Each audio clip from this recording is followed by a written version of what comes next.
Hey everyone, it is, what's today, Monday? Yeah, it is Monday. Alright, I came down here, meet up with Jose, Mr. Cordero, gonna, check out the brand new 680. Not the brand new, it's 2018, but it looks brand new, man. Looks badass. And, met up with him. He's loading over here in Riverside. I had to come down out here to his office anyway and grab some shirts and stuff, but shirts like that. Cordero. Alright, so, what you call it?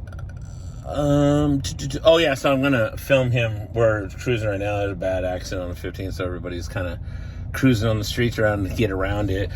I'm gonna, as soon as we get around the bend here, I think we get a break, and then I'm gonna try to film him. He's got the curtain van behind the white 680. He's got the 680 with the short sleeper. Now Lexmar, LDI, they use those trucks.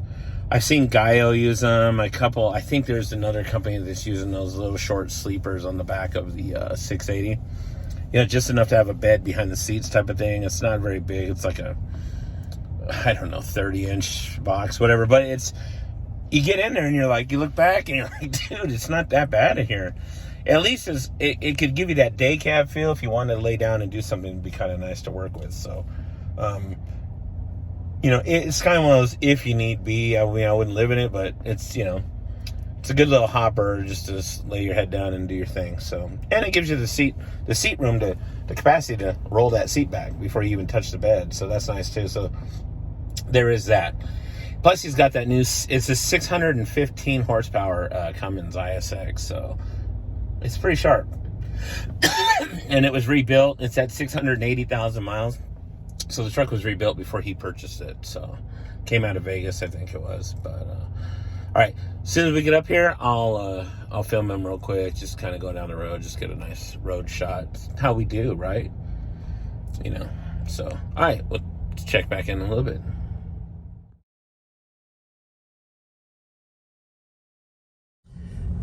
So if you guys remember the curtain van, a while back I had it and had a little accident on the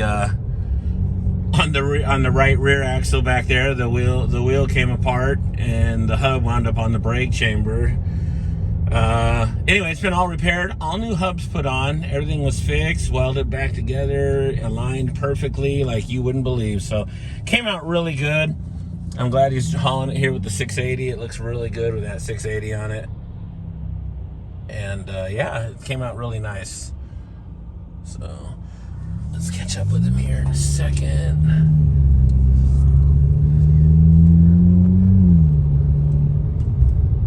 Get that wide shot right there. Boom. Now let me flip it over. I'm going to flip him so I can do some Instagram. So I'll cut you guys loose. All right.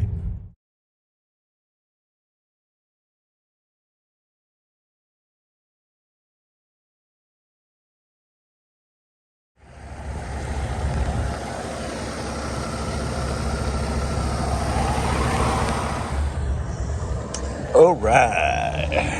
Sound like Justin. All right. All right. So yeah, it is Wednesday. How y'all doing? I am good. Okay. So get my key here. Got my drug test yesterday for the consortium of the DOT. There we go. And got to keep a copy in the truck with you. One at home. The other one I give to Mark for the office. He just puts it in with the Phantom stuff and does his thing. Da-dang. All right, we're going down to San Diego, Otay Mesa. Load up some cerveza. And it's delivering tomorrow morning in Lancaster, like 6 a.m., something like that. I'll have to look again, but yeah, I got to be down here at 1. It's only 10 right now, 10, just after 10, so get a little early down there. I think last time I was late. I don't want to do that again. So turn the key on, get this fuel primed, like Justin tells you on Just Trucking. He says prime that thing. You should hear the beep. Of course, that's the low air warning. The yellow light on a Pro Star or on typically the Max Force, it will flash about 5 to 6 times, the engine light. and then it'll go off. And I usually start it after that. And then you'll see on the left of that, on that dash, you'll see a little bit of those squiggly, like, they look like electric wires, like a solenoid type of gauge. That's telling you that it's warming up, or it's warming, and it's also priming the fuel for the system. I want to check my water reservoir. I noticed that it's starting to look like it's leaking a little bit again. As I should do the hood prop, right? So the water level's cool, right where it needs to be. But you'll see all this junk right here.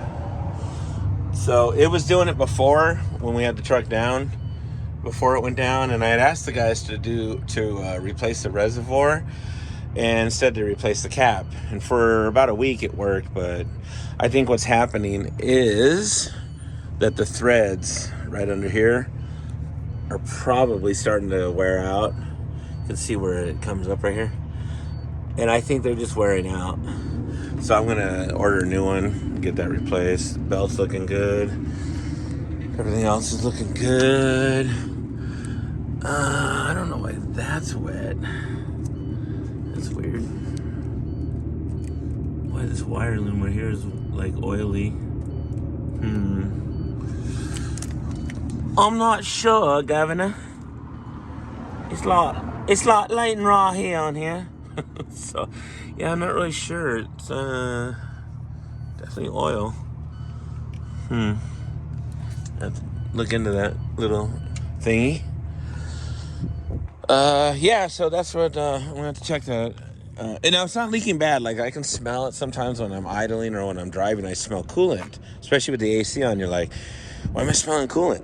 And it's not leaking, not dripping, not losing coolant. It's just foaming out right there, and you're getting that white that residue coming off that reservoir. So, all right, I'm gonna check out the rest of the truck real quick, and then I'll get back to you because I want to pop this stick real quick. Check the oil. All right, here's the air cleaner. Still not bad. Here's my little thing they added, which I never had on here before. So that's kind of a cool thing. But yeah, let me check the oil, get this thing started, and I'll get back with you.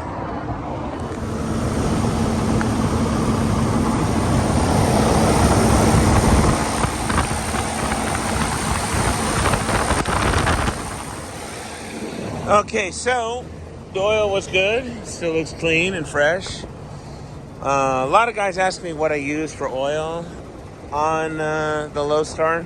To answer the question, I use Dello in it because it's a Pro Star. It's a Max Force.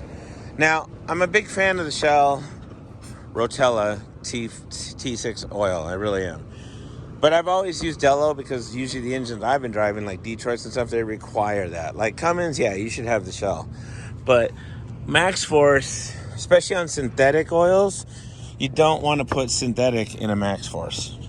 And I was told by several Max Force mechanics not to do so, no matter what the mileage is. And you're like, well, I thought that was better for it. The Max Force is a tricky engine, and for whatever reason, it doesn't like synthetic blend. So that's why they actually recommend the Dello, and it's it's cool. I actually don't mind Dello. Oh, I forgot my straps are in here. Oh, that'll be good for the beer load. Sweet. See, I'll just leave these in here. I usually take them out, but I'll leave them in here. They'll load it, and then the guy will put this, the straps are there. So, but nice 660. Yeah. So the oil, yeah, I use Dello. It's recommended too. Again, it's a Max Force. Yeah. I guess with the synthetic, I guess they wind up getting all messed up. It clogs it up. Something like that, to that effect. They were explaining that it's actually bad for the motor, which is weird, right? You would think synthetic, as the engine gets older, that it would be better, but Cummins, yes, all day, I guess. That's what you're supposed to do. But, or even new. It doesn't even have to be old, right? But Max Force, I guess it's a little more finicky than that, huh? So tires looking a little low.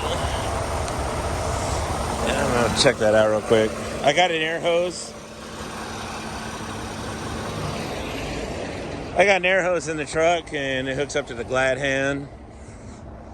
So I just plug it in and use it on my trailer glad hand.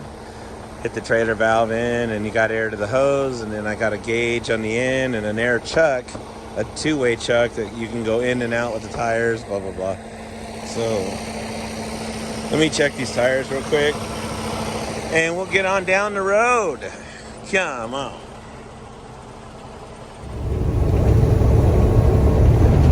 Alright, so I checked out the tires. I was 100 pounds on that one and 105 on my left side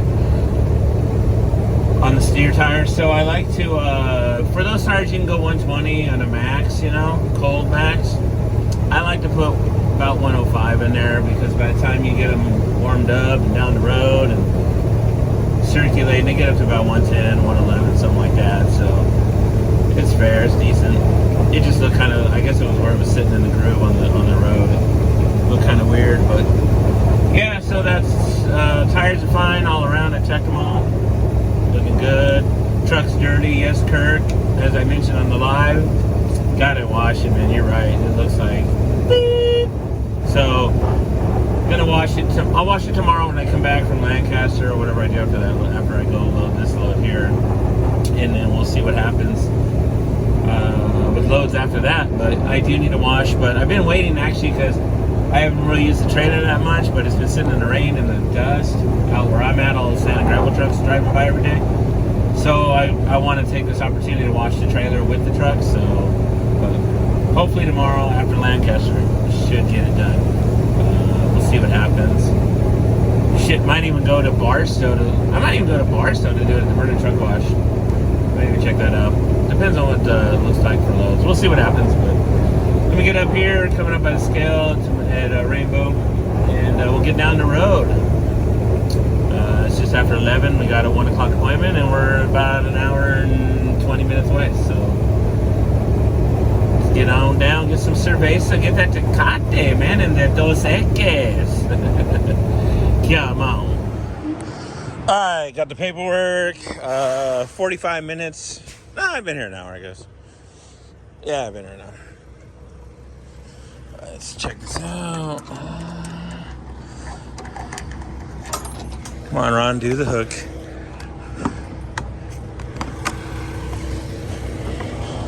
They buried my other straps. It's behind that pallet right there. Oh well. I couldn't really do two of them anyway because it would go over the top. So that makes no sense. So there we go. The rail's on top of the product. Just put it right across. But I was going to use the other one and go there to there and next. Do the old X-bin. But no.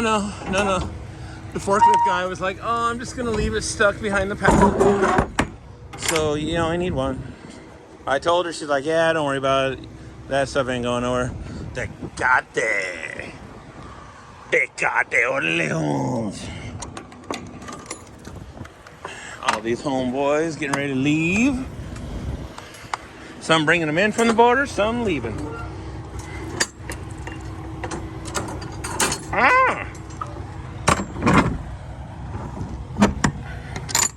And the classic metalage, which I don't like, but that's what they give you. Bring it down here. Put a little bend. Make a little room for the seal tonight. No, probably not working. Put a little bend. That'd be like Nick singing. So anyway. Ow! Oh, by the way, so the pallets are right here. And I like to keep them right in here. I should be good. Let's go weigh this out and see where we're at on the weights. Because God forbid Rainbow pulls me in to get another overweight ticket. Come on. All right. Get on with it. God, I gotta wash this thing. Ugh. So, okay. 31.6 on the drives. Incredible, by the way. And 460 over on the trailer. Mind you, I have, I'm just like past the quarter, the mud flaps to where the pallet's in. typically it's pretty decent. So yeah, it's 500 pounds off, right? All right. Good thing I can move the wheels back plenty. She's like, you gonna reweigh it? I'm like, nah, not even. I'll be good right here. All I got to do is, that's right, all I got to do is move it. I mean, I got all kinds of, I got 3,000, you know. So I'm gonna move it like 3-4 holes and move some weight up front. Probably just 3. So yeah, I'll just move 3, and I know that'll take off quite a bit of weight and should balance it out a little bit better. So yeah, it's all good. But I had to do it on the freeway over here because in the lot over there, they had a guy behind me at the scale, and they don't have any room with that Chevron to park. So I was like, to move them around. So I'll just do it here on this little shoulder right here. It's kind of cool. So, all right, let me do this, and we'll get on out. But not bad, right? Not bad. I was close. So, all right. This Kenworth's pretty sick. It's a double little 660, man. It's got his lights going.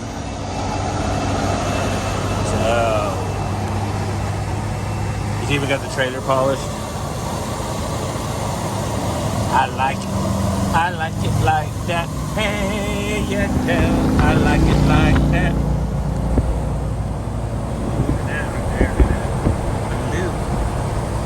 Blue by you. Damn, my window's freaking dirty to try to get this shot. Down here. In a window, I think I heard something.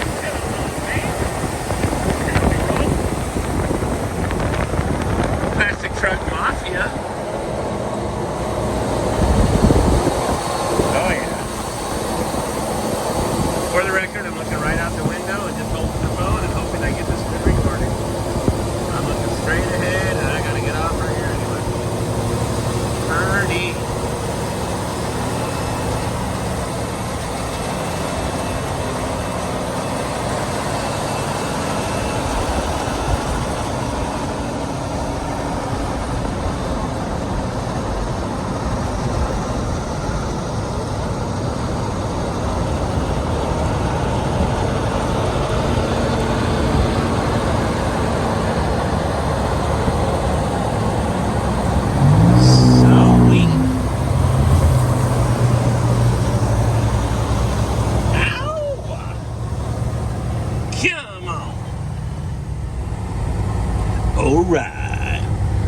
Alright. Wow, that's like a double alright.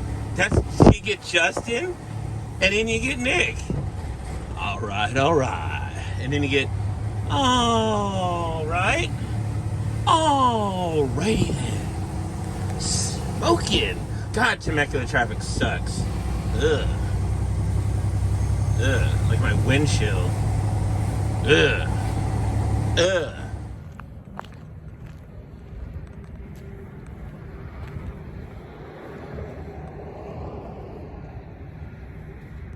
Cool little 660.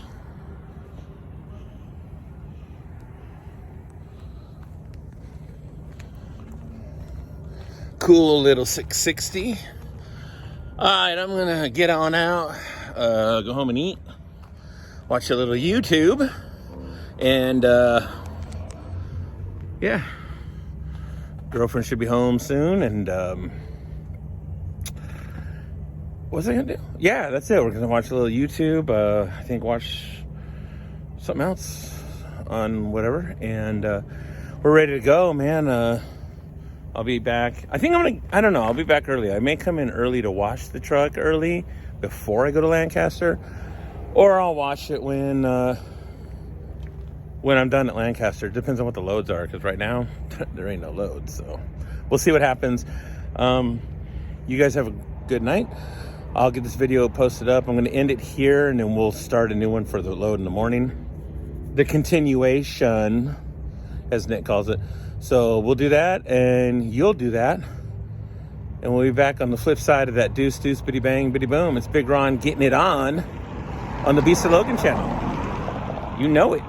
Good night, America, wherever you are.